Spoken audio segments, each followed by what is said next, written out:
Picture Athens, 430 BCE. The Peloponnesian War looms. Citizens crowd the assembly to hear Pericles, their leader. No army marches at his side, no soldiers brandish weapons. Instead, Pericles wields something subtler, but just as powerful: words. With clarity and persuasion, he convinces thousands of free citizens to fight for their city. His authority rests not on force, but on prestige, on his intellect and vision. 2.5 millennia later, the question remains: what exactly gives a leader power, and why do people follow?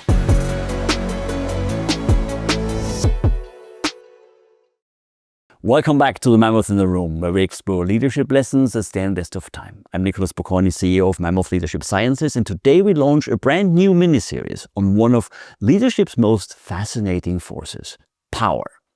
Over the next 6 to 8 weeks, we'll journey through the evolutionary, psychological, and organizational implications of power in leadership. In a sequenced educational arc, we'll cover what power is, how it works on leaders and followers, why it can corrupt, and how leaders today can use power wisely. Today, we begin at the foundations with an owner's manual for power. And one quick reminder before we dive in: this fall, Mammoth Leadership Sciences is launching its online leadership academy. The first course is designed to help leaders like you to decode the psychological and the biological traps that hold organizations back. Stay tuned. All right, let's talk a bit about the evolutionary roots of power. What's the human behavioral angle? Power is not an invention of corporations or parliaments. From the earliest human groups, power has been about control over resources others value. In small bands, this could be food, hunting skills, or healing knowledge. Anthropologists describe power as an asymmetry of dependence. If I need you more than you need me, you have power. Our brains have evolved in this context, constantly scanning who holds resources, knowledge, or authority, and adjusting our behavior accordingly. So what does the research tell us? Social psychologists John French and Bertram Raven, 1959, famously categorized the basis of social power. And again, we have the literature in the show notes. Their insight was that power is not a monolith, but a set of distinct mechanisms leaders use to influence others. They identified 5 bases: reward, coercive, legitimate, expert, and referent, with a 6th, informational power, added later as knowledge economies grew more central to organizational life. Now let's talk about them one by one. Reward power is the ability to grant benefits or desirable outcomes. Coercive power is the ability to punish or withhold rewards. Legitimate power influence is grounded in formal position, roles, or authority. Expert power influence is based on special skills, knowledge, or competence. Referent power is the influence that flows from identification, admiration, and charisma.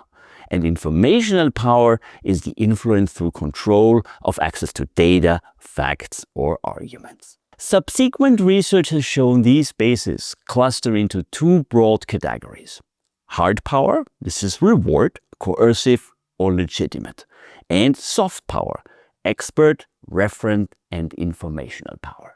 Now, hard power works quickly and can ensure compliance, but often at the cost of autonomy and engagement. Over-reliance on hard power risks cultivating external or fear-based motivation. Soft power, in contrast, tends to foster trust, voluntary followership, and higher quality motivation because people feel they are choosing to align with the leader. Importantly, leaders rarely rely on a single base. Studies suggest effective leaders combine multiple bases in adaptive ways, using legitimate authority sparingly to reinforce structure, but leaning primarily on expert and referent power to inspire intrinsic motivation. This flexibility explains why some leaders command lasting loyalty while others achieve only brittle compliance. This framework remains foundational because it reveals that power isn't one thing, it's many, and leaders can draw from different bases in different contexts. It's a difference between compliance born of fear and commitment born of respect. Now let's look at the dynamics. How does power play out today? In modern organizations, these spaces are everywhere. A manager granting bonuses uses reward power.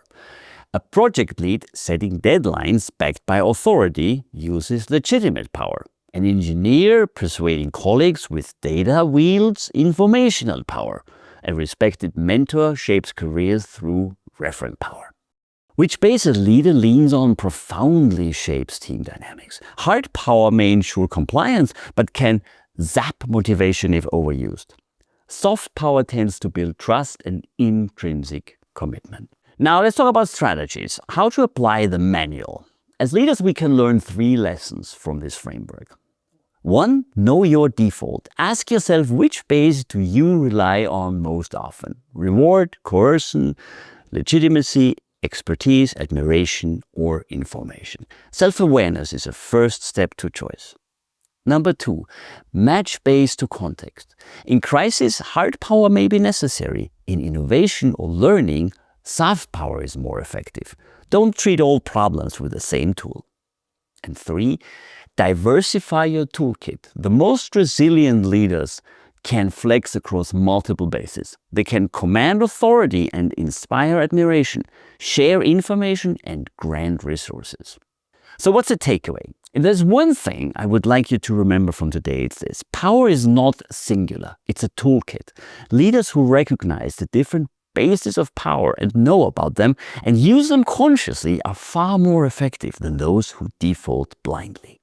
This was it again for today. If this episode resonated, please subscribe, rate, and share with anyone interested in leadership. And don't forget, Mammoth Leadership Sciences, it's launching a new online leadership academy this fall. It's packed with insights, tools, and frameworks to help you become a more self-aware, adaptive leader. Keep an eye out.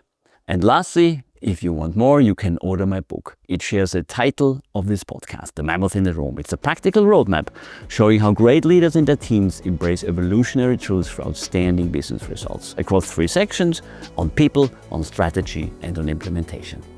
Until next time, lead wisely, think critically, and don't let ancient instincts hijack your modern leadership. I'm Nicholas Bocconi, and this is The Mammoth in the Room.